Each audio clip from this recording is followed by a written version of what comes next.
Hello guys! Good morning po sa inyong lahat and Happy New Year po ulit. Ngayon is January 1 ngayon dito ngayon sa Guernsey. Tapos last night nag-celebrate ako with our friends.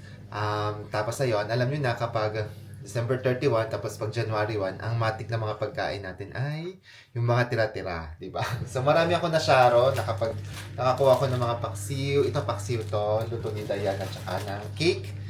Meron din cake. Tapos, meron din akong chicken at saka pansit. Ito, gawa naman to ni Benson at saka ni na Zane at saka ni Freds. Tapos, pero yung kakainin ko ngayon, maga, ay yung ginawa kong masarap na spaghetti.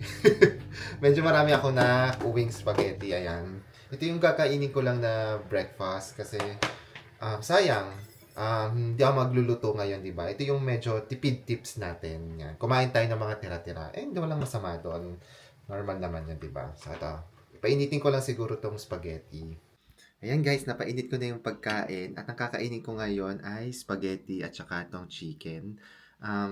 Kagigising ko lang pero alas 12 na ng tanghali dito. Kaya lunch na rin to. So, ito yung kakainin ko ngayon.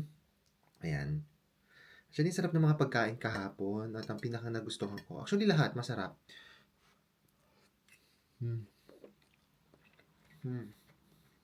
At mas masarap to kasi pinapartneran ko siya ng Habibi Collagen. Ayan.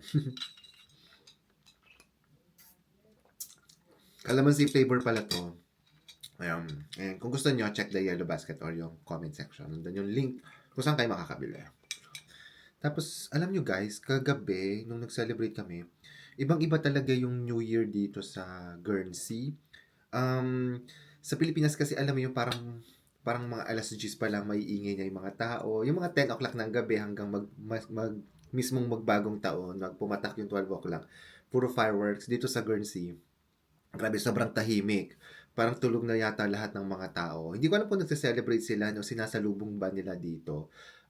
Pero may mga tao naman sa labas nung umuwi kami na may mga naglalakad din. Pero ibang-iba talaga siya. Hindi siya sobrang super festive katulad sa Pilipinas. Pero, ayun, sana next year makauwi ako ng Pilipinas para ma-celebrate ko siya yung Christmas at saka New Year sa family ko. Kasi, medyo malungkot. Malungkot pala talaga, no, kapag OFW.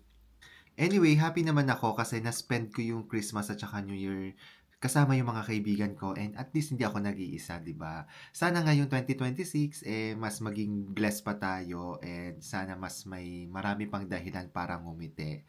Ayan, ang ganda ng panahon ngayon dito, January 1. Ayun guys, so kakain po muna ako and ayun, salamat po sa pagsama sa akin ngayon and Happy New Year po ulit sa ating lahat. Bye-bye po.